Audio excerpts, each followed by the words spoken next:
Hello everybody, welcome to the cricket world. सबसे पहले बात करते हैं प्लेइंग 11 की। प्लेइंग 11 जो इंडिया ने उतारा वो प्लेइंग 11 कल मैंने सेम प्रेडिक्ट किया था, तो मैं अपने आप को शाबाशी देना चाहूंगा इसके लिए।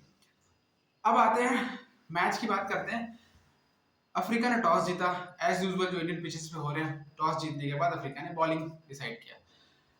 अब आया बैटिंग के लिए अभिषेक शर्मा एंड देन शुभमन गिल। शुभमन गिल पहले ओवर में आउट होकर चले गए लुंगी ने गेड़ी की बॉल पे, and he is not performing at all in T20 from the last 13 inning. His highest score is 47, but still he keeps on getting chances. I'm not sure why. Despite of Sanju Samson has performed very good, he's not getting chance. So ये एक favouritism हो रहा है गिल के साथ, and this is not good for Indian cricket at all. 6 over में जो India का स्कोर था वो था 40 रन 2 विकेट के नुकसान पे, और 7वें ओवर में इंडिया का तीसरा विकेट भी गिर गया। तो इंडिया का स्कोर बिल्कुल भी सही नहीं था, बट कमाल की पारी खेली है हार्दिक पांड्या ने। ऐसा लगा ही नहीं कि वो इंजरी के बाद आ रहे हैं और वापसी कर रहे हैं। 28 बॉल में 59 रन की पारी खेली है 210 के स्ट्राइक रेट से, जिसमें उन्होंने 6 चौके लगाए हैं और 4 छक्के लगाए हैं। He was batting on different track all together, and rest of the people, batsmen were batting on different track. This is how it looks like, because 210 के स्ट्राइक रेट से हार्दिक पांड्या ने रन बनाए हैं, बाकी का स्ट्राइक रेट 100 भी नहीं है। आई मीन जितेश शर्मा आकर के 5 बॉल में 10 रन लास्ट में मार के गए। Otherwise if you look at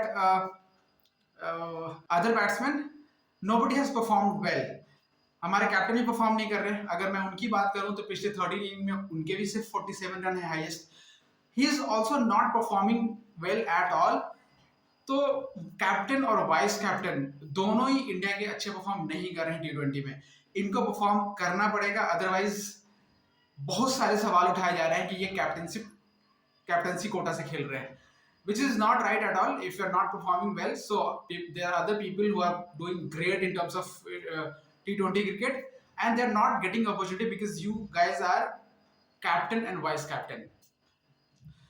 तो इंडिया ने बनाया टोटल 175 रन हार्दिक पांड्या की बदौलत। तो सैल्यूट है हार्दिक पांड्या को, गजब की बारी खेली और मजा आया उनकी बैटिंग देख करके। अब जब हमारी बॉलिंग की बारी आई तो अर्शदीप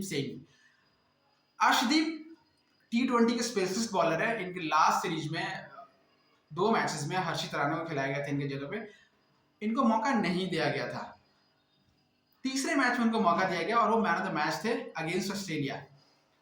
तो आप अर्शदीप को नहीं निकाल सकते हैं T20 क्रिकेट से। He is doing very good. उन्होंने 47 विकेट लिए हैं सबसे कम बॉल में इंडिया की तरफ से पावर प्ले में। कल भी पावर प्ले में उन्होंने 2 विकेट लिए। पहले ओवर में डिकॉक को आउट किया स्लिप में दूसरी बॉल पे, उसके बाद स्टब्स को कीपर कैच कराया। तो उसके बाद अफ्रीका इस झटके से बाहर नहीं आ पाई। हमारे बॉलर्स सबने ऑलमोस्ट अच्छे बॉलिंग की है। अर्शदीप को 2 विकेट मिला, बुमराह को 2 विकेट मिला, वरुण चक्रवर्ती ने 2 विकेट लिए, फिर हार्दिक पांड्या को भी 1 विकेट मिला, उन्होंने मिलर को आउट किया था। फिर शिवम दुबे को विकेट मिला, 2 विकेट अक्षर पटेल ने भी लिया। तो सब बॉलर्स ने बहुत अच्छी बॉलिंग की एंड साउथ अफ्रीका सिर्फ 74 रन बना करके ऑल आउट हो गए और इंडिया इस मैच को 101 रन से जीत गई। और हमारे मैन ऑफ द मैच रहे हार्दिक पांड्या। ऑफ कोर्स हार्दिक पांड्या को बनना था, बिकॉज उन्होंने जो पारी खेली थी वो बहुत ही फैंटास्टिक इनिंग थी और उन्होंने फिर 1 विकेट भी लिए थे। तो मैन ऑफ द मैच रहे हमारे हार्दिक पांड्या। साउथ अफ्रीका की बैटिंग की अगर हम बात करें तो कोई भी बैटिंग में नहीं चला। सब 22 रन हाईएस्ट स्कोर रहा बेबी डिविलियर्स का। उसके अलावा कोई भी बैट्समैन नहीं टिक पाया क्रीज पे और ऑल आउट हो गई अफ्रीका की टीम 74 रन बना करके। अब आते हैं हम कुछ स्टैट्स की बात करते हैं, कुछ माइलस्टोन्स की बात करते हैं। बुमराह ने लिए 100 विकेट्स।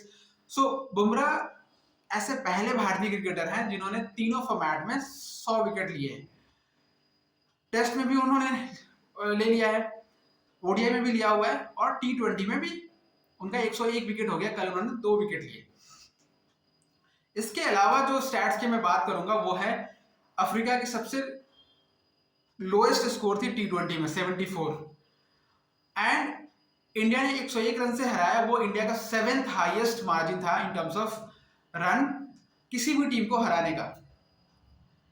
फिर एक और माइलस्टोन की बात करते हैं, वो है तिलक वर्मा के। तिलक वर्मा ने T20 में 1000 रन पूरे किए, एंड जितेश शर्मा जो कि T20 में 4 कैचेस कल उन्होंने लिए थे, तो एक धोनी के बाद हाईएस्ट है। तो धोनी ने 5 कैचेस लिए हुए हैं, आई मीन शिकार किए हैं विकेट के पीछे, इंक्लूडिंग स्टंपिंग। उसके बाद धोनी ने 3-4 मरतबे और 4-4 शिकार किए हुए। फिर उसके बाद दिनेश कार्तिक हैं, फिर जितेश शर्मा ने बराबरी की है। तो जितेश शर्मा का भी दिन अच्छा रहा, 4 कैचेस लिए उन्होंने, प्लस 5 बॉल में 10 रन भी बनाए 200 के स्ट्राइक रेट से, और एक छक्का लगाया था। तो ओवरऑल जो इंडिया का परफॉर्मेंस रहा वो बहुत ही अच्छा रहा, एंड इंडिया 1-0 से आगे हो गई है इस सीरीज में। So well done, and all the best for next match. Please follow and subscribe for more cricket updates.